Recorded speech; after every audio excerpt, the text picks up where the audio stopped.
portion of this video is sponsored by the Roborock S8 Pro Ultra.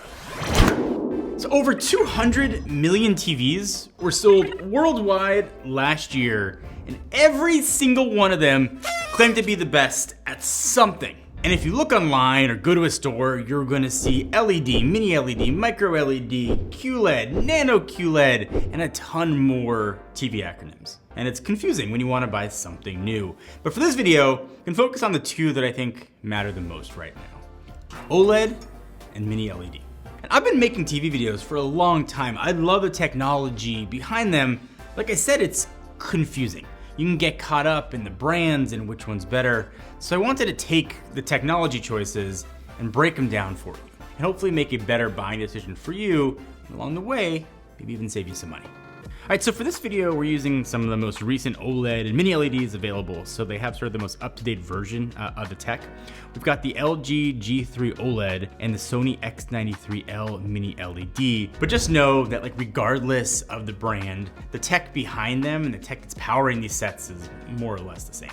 Now, for a long time, OLED technology was largely just chillin', unchanged. Last few years though, there have been gigantic updates to these sets. So OLED just stands for organic light emitting diodes. You have each individual pixel on the screen acting as its own light source, which can turn on, change color, and then when needed, turn off, which is how OLED sets get really sharp contrast levels and black levels, because pixels are just off. But one of the big knocks on OLED for many years that they didn't get bright enough. And that's actually changed recently with a technology called WOLED and MLA technology.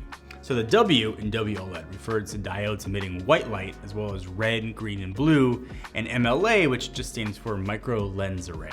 It's sort of a layer of concave lenses over the diodes that amplify the light from the diodes passing through it. Nerd talk aside, all that means is that OLED TVs have gotten way brighter over the past few years. Keep in mind, not every OLED TV is WOLED or has MLA tech, something to look for if you're considering an OLED set. But even though a lot of OLEDs have gotten brighter, it's still nothing compared to the brightness that mini LED brings to the table. So WOLEDs are producing brightness ranging from around 1,000 to 2,000 nits. That's generally like the brightness of your cell phones, for example. Mini LEDs are pushing it up way more, around 3,000 nits. It can get as bright as 4,000 nits thanks to the mini LED backlight array in those TVs. Essentially, you've got thousands of LED lights on the back that allow these TVs to get insanely bright. So you might be thinking, brighter is always gonna be better, but there is such a thing as a TV being too bright. So what ends up happening in some instances with mini LEDs is the brightness will overpower shadows, making them look washed out and gray, which could lead to a lot of blooming in scenes that are meant to sort of have a higher contrast. So if you've got something bright next to something dark on screen, you're getting a gradual fall off from light to dark, as opposed to kind of a sharp line between the two extreme colors. Now you can do a lot of tweaking in the settings with mini LEDs, but it's never going to be perfectly black. You might get really dark gray, but you're never gonna get those true blacks you get with OLED because those LEDs are still on. I know I said I didn't want to get too caught up on particular brands and sets, but for the mini LED discussion here, I've got the X93L, and if you wanted a set that is like kind of the best of both worlds, this thing is like unbelievable. Look at these black levels and tell me that doesn't look OLED. I had to bring my eye to like an inch of the screen to see that it was just like a super dark gray and not actually black. Mini LED on the high end gets really good and really close to what OLED can do. But if you want that perfect infinite contrast on your set, for those brights to be plenty bright and those blacks to be perfectly black, OLED is still king. So one thing a lot of people might not be considering when deciding between different types of TV is color reproduction. No matter how bright something is, if the color isn't accurate, then to me, you're missing sort of half the experience of whatever it is that you're watching.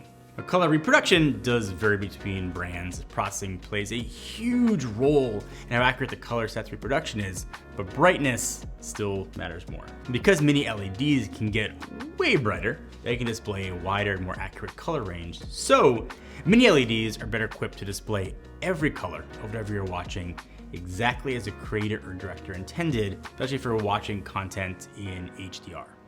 WOLED sets, like I mentioned, have gotten brighter with each iteration, but because the brightness limitations that are still there, it also means the color accuracy is technically lower. OLED TVs are getting closer to that high level of color reproduction, the HDR content. When you get into SDR content, that's when you see a huge drop in color reproduction in OLED sets. That's where a new technology called QD-OLED steps in and kind of bridges that gap between OLED and mini LED, but that is for another video. But in all honesty, unless you put these sets next to each other, most people are never gonna notice a big difference between the two. If both TV types are calibrated, say perfectly, and both are displaying HDR content, they're going to look great, even if technically mini LED is just like a little bit better. Hey, so speaking of things that you might wanna buy for your house, like a TV, welcome to our new house. This is our new studio, and it might seem very open and sparse right now, but as we started getting it set up, realized it was very dirty. And one of the first things we wanted to bring was a way to clean it. What I wanted to bring with us here was a robot vacuum that's been treating us well since we first got a chance to take a look at it, actually back in January at CES. It just makes our lives easier, brings a ton of new things sort of to the, generally I'd say table, but floor. And it's this guy right here. It's the Roborock S8 Pro Ultra. So there's a lot of things that I like about this. The first one, it's got to clean well. And it's cleaning with its new dual roller riser brush. That it cleans up all the gross things that have been on this floor, from box pieces to dust to dirt to even sand somehow. It is absolutely taking care of everything. It's got all the other stuff you'd expect to. It's got LiDAR built in so it can totally map the space. But I think what's separated, at least to me, is this guy here, its house. This is the RockDock Ultra. It's got a gigantic dustbin, and I've very rarely had to even empty this thing at all in the months that we've had it. It just cleans, and then it comes back, and every few months or so, I'll empty the dustbin, but that's it. It's also going to mop for you, and a lot of other sort of robot cleaning things have done mopping, but I can't think of another one that will dock itself, will clean the dirty water, put in fresh water, will also clean the mop head, but also will dry the mop head so you don't get that weird kind of gross, stale water smell. So I very rarely have to be involved. All of these things have made the Roborock S8 Pro Ultra an absolutely awesome part of our new studio. But this guy right here is something you want to pick up. There's actually an anniversary sale going on right now from August 29th to September 2nd. There is a discount. And if you want to buy the really awesome Dyad Pro as well, you can get that. But there's a lot of vacuums and mops and cool technology in Roborock's lineup. So definitely hit the link down below. Check them all out.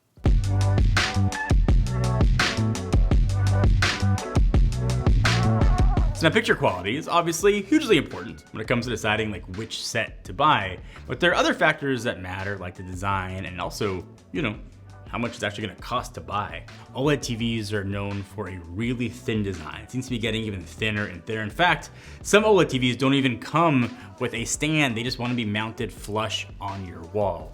And when something is that thin and it comes to technology, you generally know it's gonna cost more money. Mini LEDs have gotten thinner over the years, but they're still, as thin as maybe a picture frame that you put up on a wall, which is still incredibly impressive considering all the LED panels and layers that many LED sets have under that screen, but still nowhere near as thin as an OLED set. But I know what you're gonna say, John. What about burn-in? And that used to be something that plagued older OLED sets in the past. And if you don't know what burn-in is, it's typically when you'd have a static image on the screen for a long period of time, even when you weren't watching something that had that image there, you would still kind of see a shadow of it on the set.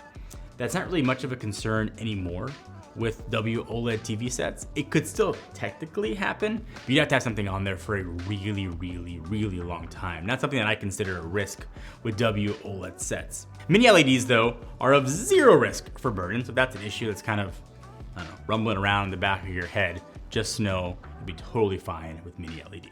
And if that wasn't enough differences, there's also differences between the viewing angles of these two TV types. That essentially just means like where you're sitting in relation to the TV. If you're right in front of it or if you're off to the side, that makes a difference with each technology. So OLED TVs have almost 180-degree viewing angles. So you could be sitting way off to the side and the image will not dip in brightness or contrast at all.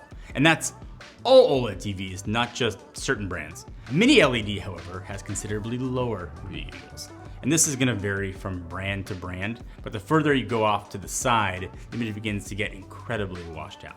And oftentimes, when you see mini LED TVs that are higher priced than others, one thing you're typically getting for that price is better viewing angles. But when it comes to which TV has the better viewing angles, OLED, much like black levels, is still the king.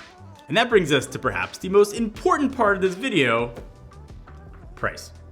But since you've waited to buy a new TV, you're in luck, because 1 year ago, the cost was crazy different between these two. You could have bought 2 mini LEDs for the cost of 1 OLED. The price difference between these two has come way down. And if you look at the very top end, so the top OLED and top mini LED, you're talking now generally less than $1,000. And if you know where to shop and where to look, you can sometimes even find an OLED for less than a mini LED. Now there are obviously various differences in the brands and technology they're offering. You can get an expensive OLED or a cheap OLED. Same thing with mini LED. But if you compare like to like, the price difference is not that giant anymore. I didn't want to sit here and tell you which TV technology is better for you. Only you can answer that. But at least now, when you go and look for the sets, maybe you'll understand the technology a bit better and hopefully pick out the right one for you.